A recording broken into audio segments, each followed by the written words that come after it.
Hello बच्चों, कैसे हो आप लोग? आज हम स्टार्ट कर रहे हैं कक्षा 6 का अध्याय 6 परिमाप और क्षेत्रफल। पेज नंबर बच्चों हम 149 वाला कर रहे हैं। फर्स्ट वाला क्वेश्चन देखिए क्या कहता है।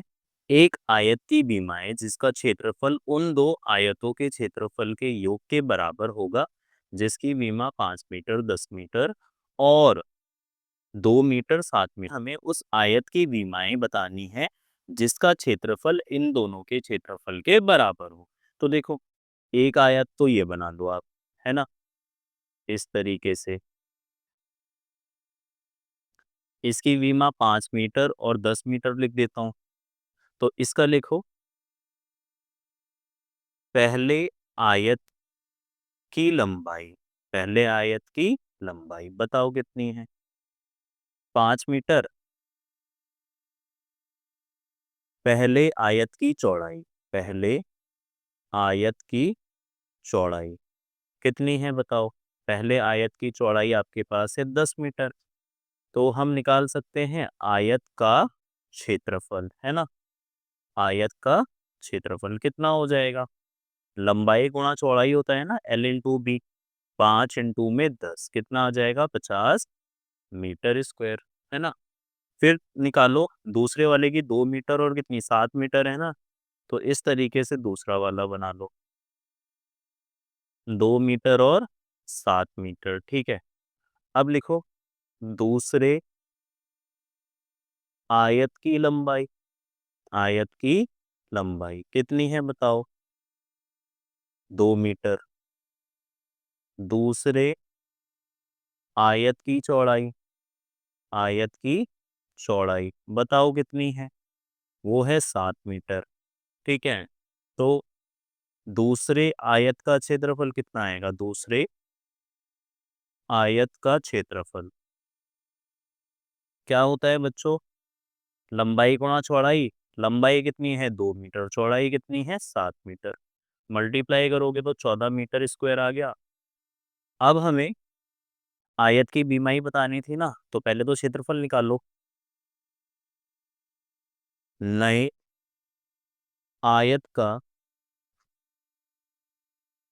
क्षेत्रफल किसके बराबर था? इन दोनों आयत के क्षेत्रफल के बराबर था। इसका कितना है? 50 मीटर स्क्वायर। इसका कितना है? 14 मीटर स्क्वायर। कितना हो गया? 64 मीटर स्क्वायर। अब हमें क्या बतानी है? बीमाई बतानी है ना, लंबाई और चौड़ाई बतानी है। तो लिखोगे नए आयत की विमाएं, लंबाई गुणा चौड़ाई होता है। तो बताओ 64 को 2 को गुणा करके कितना आना चाहिए? 64। 1 इंटू 64 हो सकता है पहला। 2 से करोगे तो 2 इंटू 32 हो जाएगा। 4 से करोगे तो 16। 8 से करोगे तो 8 8 जा 64 होता है ना। उसके बाद क्या करोगे? 32 इंटू 2 कर सकते हो। तो इस तरीके से आप लिख सकते हो, ये इसकी संभव विमाएं हो सकती है। नए आयत की संभव विमाएं क्या हो सकती हैं? ये सारी। दूसरा प्रश्न देखो क्या कहता है आपको। 1000 वर्ग मीटर क्षेत्रफल वाले आयताकार पार्क की लंबाई कितनी है? 50 मीटर है। चौड़ाई ज्ञात कीजिए। तो देखो ये आयताकार पार्क मैं बना देता हूँ, ठीक है। ये रहा आयताकार पार्क। इसकी लंबाई 50 मीटर है, चौड़ाई नहीं पता, बी मान लो, है ना। तो हम क्या लिखते हैं? आयत की लंबाई कितनी दे रखी है? लंबाई दे रखी है आपको 50 मीटर। माना आयत की चौड़ाई, आयत की चौड़ाई कितनी है नहीं पता ना, बी मान लेते हैं। माना क्या? बी। अच्छा, आयत का क्षेत्रफल, आयत का क्षेत्रफल देखो, आयत का क्षेत्रफल जो है वो आपको दे रखा है 1000 मीटर स्क्वायर, है ना। तो देखो क्षेत्रफल तो ये होता है ना, इनर वाला पार्ट, है ना। कितना दे रखा है ये आपको दे रखा है 1000 मीटर स्क्वायर, ठीक है। अब आयत का क्षेत्रफल L गुणा बी ही तो होता है। कितना आ गया? 1000। L की वैल्यू 50 है, बी आपको पता नहीं है कितना आ गया? 1000। बी की वैल्यू निकाल दो। 1000 मल्टीप्लाई इधर आके क्या होगा? डिवाइड। 0 से 0 काट दो, 5 1 जा 5, 5 2 जा 10, 0। बी कितना आ गया? 20 मीटर। क्या लिख दोगे आप? अतः आयत की आयत की चौड़ाई जो है 20 मीटर है। ठीक है, नेक्स्ट वाला देखो। क्वेश्चन नंबर 3 देखो क्या कहता है। एक कमरे के फर्श की लंबाई 5 मीटर और चौड़ाई 4 मीटर है। कमरे का फर्श बनाओ पहले तो। ठीक है, ये हमने कमरे का फर्श बना दिया। लंबाई कितनी है? 5 मीटर। चौड़ाई कितनी है? 4 मीटर। 3 मीटर भुजा वाले एक वर्गाकार कालीन को फर्श पर बिछाया गया है। कालीन बनाओ। 3 मीटर भुजा वाला है। ये 3 मीटर भुजा है, ये 3 मीटर भुजा है, ये 3 मीटर भुजा है और ये 3 मीटर भुजा है। क्या है ये? कालीन है ये। क्या है ये? कालीन है ये। ठीक है, कालीन हमने बिछा दिया। उसके बाद फर्श के उस भाग का क्षेत्रफल ज्ञात कीजिए जिस पर कालीन नहीं है। कौन सा वाला भाग है? यही खाली वाला भाग तो है। तो हमें ये निकालना है। कैसे निकालोगे? हल करोगे तो लिखो, आयताकार फर्श की लंबाई। फर्श की लंबाई कितनी है? लंबाई लंबाई आपके पास है 5 मीटर, है ना। फिर लिखो आयताकार फर्श की चौड़ाई। फर्श की चौड़ाई कितनी चौड़ाई है आपके पास? ये है 3 मीटर। आप क्या निकालोगे? क्षेत्रफल निकाल लें, या पहले हम ऐसा करते हैं इसकी भुजा भी लिख लो। कालीन की कालीन की भुजा कितनी है? 3 मीटर। अच्छा, आयताकार फर्श की चौड़ाई कितनी है? 4 मीटर है बच्चों। ठीक है, कितनी है ये? 4। और ये कितना है? 3 मीटर। अब हमें क्या निकालना है? फर्श का क्षेत्रफल जिस पर कालीन नहीं है। कालीन नहीं है। तो बताओ कैसे निकालोगे? फर्श का क्षेत्रफल निकाल लो। फर्श का क्षेत्रफल, है ना। घटा कर दो कालीन का क्षेत्रफल।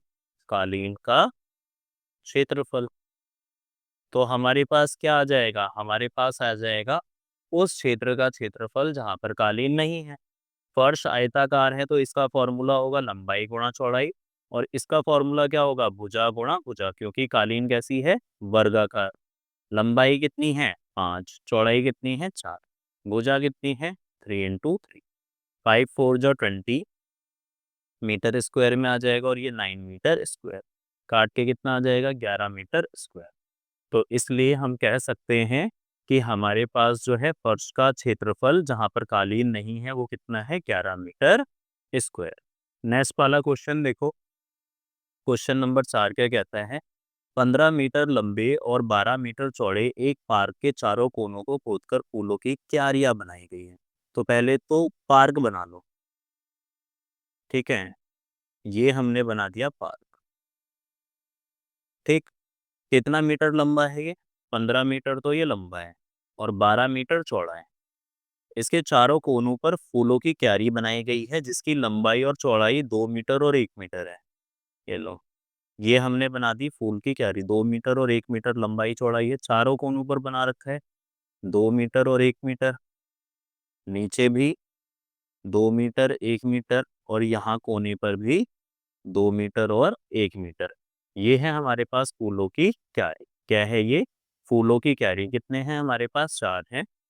अब देखो, एक लॉन बनाने के लिए कितना क्षेत्रफल उपलब्ध है? तो यही वाला तो क्षेत्रफल है लॉन बनाने के लिए। तो क्या करोगे? पार्क का क्षेत्रफल उसमें से चारों क्यारी का क्षेत्रफल माइनस कर दोगे। देखो, हल जब करोगे तो किस तरीके से करोगे? पहले तो लिखो पार्क की लंबाई। पार्क की लंबाई कितनी है बताओ? वो है आपके पास 15 मीटर। फिर लिखो पार्क की चौड़ाई। पार्क की चौड़ाई कितनी है आपके पास? पार्क की चौड़ाई है 12 मीटर। फिर आप लिखो जो हमारे पास फूलों की क्यारी है, तो क्यारी की लंबाई। क्यारी की लंबाई कितनी है? क्यारी की लंबाई आपके पास है 2 मीटर। कितनी है? 2 मीटर। फिर क्यारी की चौड़ाई। क्यारी की चौड़ाई आपके पास कितनी है? क्यारी की चौड़ाई आपके पास 1 मीटर है। अब लॉन बनाने के लिए ही तो बताना है, तो लॉन बनाने के लिए क्षेत्रफल उपलब्ध, कितना उपलब्ध है, कैसे निकालोगे, तो यहाँ से निकाल दोगे। पार्क का क्षेत्रफल माइनस क्यारी का क्षेत्रफल, है ना। पार्क का क्षेत्रफल कितना होगा, लंबाई गुणा चौड़ाई, 15 मीटर इंटू में 12। और क्यारी का क्षेत्रफल 1 2 3 4, 4 क्यारी है ना। और एक क्यारी का होगा लंबाई गुणा चौड़ाई, लंबाई बताओ कितनी है, 2 मीटर, चौड़ाई कितनी है, 1 मीटर। मल्टीप्लाई करो, 12 5 जा 60, कैरी कितना आ जाएगा 6, 12 1 जा 12 और 6 कितना होता है 18, -4 2 जा 8 1 जा 8, माइनस करोगे तो कितना आएगा बच्चों, 172 मीटर स्क्वायर आंसर। ठीक है। देखो क्वेश्चन 5 क्या कहता है, आकृति ए और आकृति बी का क्षेत्रफल क्रमशः 18 और 20 वर्ग इकाई है। ए का क्षेत्रफल कितना है 18, बी का 20। आकृति ए का परिमाप आकृति बी से क्या है बड़ा है। दी गई परिस्थिति को पूरा करने के लिए आकृतियां बनाइए। तो देखो हम बनाते हैं आकृति ए। हमें क्या लाना है, क्षेत्रफल। हमें जो है क्षेत्रफल लेके आना है, इसका कितना लाना है 18 मीटर स्क्वायर। ठीक है, या 18 वर्ग इकाई। ये आकृति क्या है ए, क्या है ये ए। और दूसरे वाले का क्या लाना है, दूसरे वाले का हम आकृति बी मान लो इसको, आकृति बी। इसका एरिया कितना लाना है हमें, इसका जो क्षेत्रफल है वो हमें लाना है 20 वर्ग इकाई, है ना। 20 मीटर स्क्वायर लिख दे रहा हूँ वर्ग इकाई की जगह। ठीक है, अब यहाँ पर देखो 20 लाना है, तो इसके लिए 18 लाना है तो 9 कर देता हूँ और 2 कर देता हूँ, 9 2 जा 18 हो जाएगा। 20 लाना है तो 5 कर देता हूँ और 4 कर देता हूँ, 5 4 जा 20। तो देखो हमारे पास जो है, जब हल करोगे क्या लिखोगे, आकृति, ठीक है, आकृति ए का क्षेत्रफल कितना होगा, 9 इंटू में 2, 18 वर्ग इकाई लिखा है तो वर्ग इकाई लिख लो, 18 वर्ग इकाई। ठीक है, अब इसका परिमाप निकालो, आकृति ए का परिमाप। परिमाप का फॉर्मूला क्या होता है बताओ, 2l+b ही तो होता है। बताओ 2l कितना है 9, b कितना है 2, 2, 9 इंटू में 2, 9 + 2 कितना होगा 11, कितना हो जाएगा 22 आ गया। अब आकृति बी का, आकृति बी का क्षेत्रफल आपको दे रखा है, कितना दे रखा है 20 दे रखा है ना। 5 और 4 मान लो, 5 × 4 20 आ गया। ठीक है, अब आकृति बी का क्या निकाल लो, आकृति बी का परिमाप क्या होगा, 2 लंबाई जमा चौड़ाई l+b। 2 लंबाई कितनी है 5 और ये कितना है 4, कितना आ जाएगा 2, 5 और 4 को जोड़ोगे 9, आ गया 18, है ना। कम है ना, यही कह रहा था ना, आकृति ए का परिमाप आकृति बी से बड़ा है। तो देख लो ए का परिमाप बी से बड़ा है, अतः दी गई, दी गई स्थिति सिद्ध होती है, सिद्ध होती है। और अगर सिद्ध हो गया तो हमारे पास डायग्राम कौन से हो जाएंगे, दोनों आकृति, ये आकृति ए हो गई और ये आकृति बी हो जाएगी। ठीक है, देखो देखो क्वेश्चन नंबर 6 क्या कहता है, अपनी पुस्तक के एक पृष्ठ पर एक आयताकार हाशिया बॉर्डर बनाएं जो ऊपर से नीचे 1 सेंटीमीटर की दूरी पर हो और बाईं और दाईं से 1.5 सेंटीमीटर दूरी पर हो। हाशिए का परिमाप क्या होगा। तो देखो जब हल करोगे तो सबसे पहले तो ये बॉर्डर बनाना पड़ेगा ना, बनाओ। ठीक है, ये हमने लंबाई मान ली इसकी 18 सेंटीमीटर है, चौड़ाई हम मान लेते हैं 24 सेंटीमीटर है। ठीक है, यहाँ से 1 सेंटीमीटर छोड़ना है और यहाँ से भी 1 सेंटीमीटर छोड़ना है। यहाँ से 1.5 छोड़ना है, इधर से 1.5।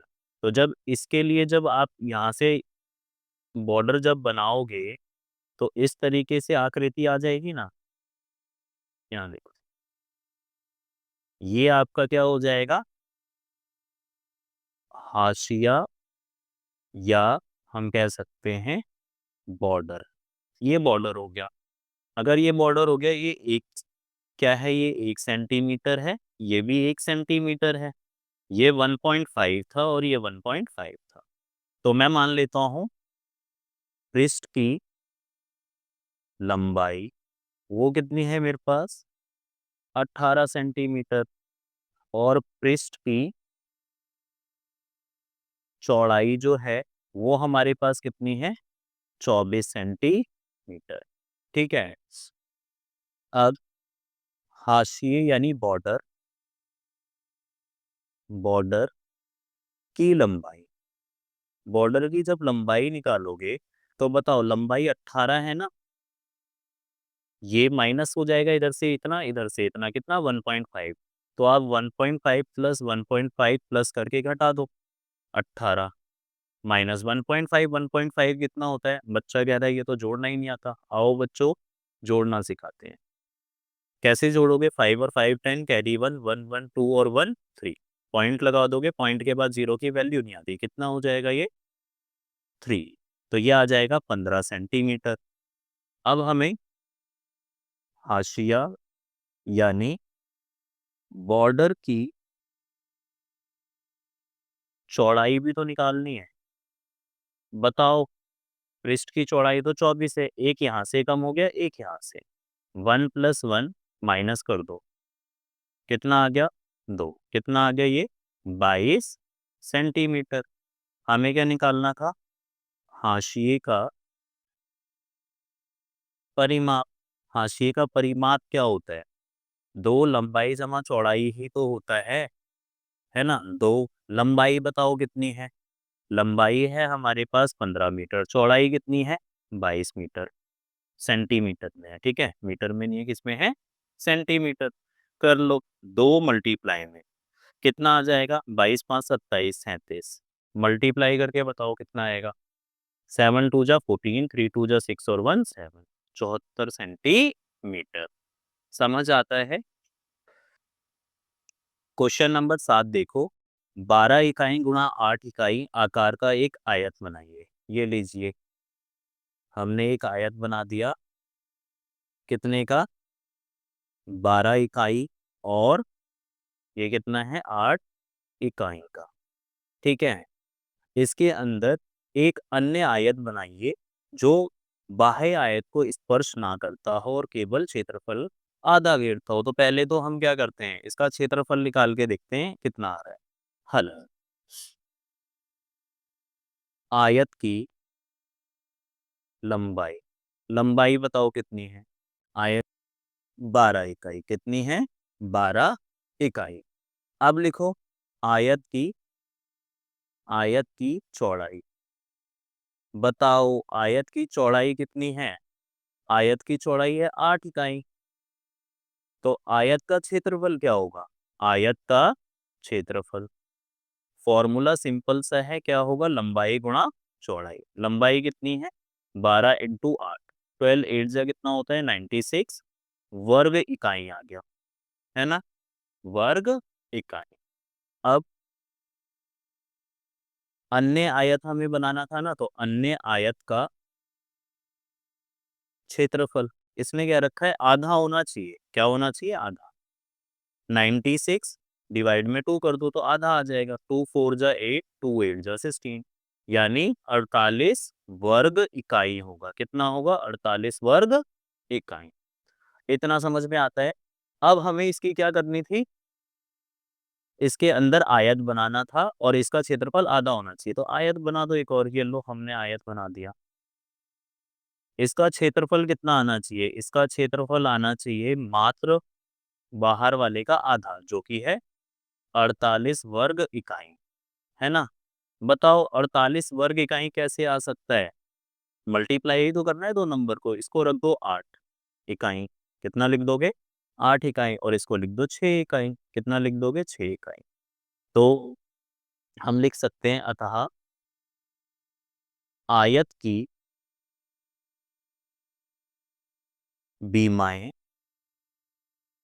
8 इकाई और 6 इकाई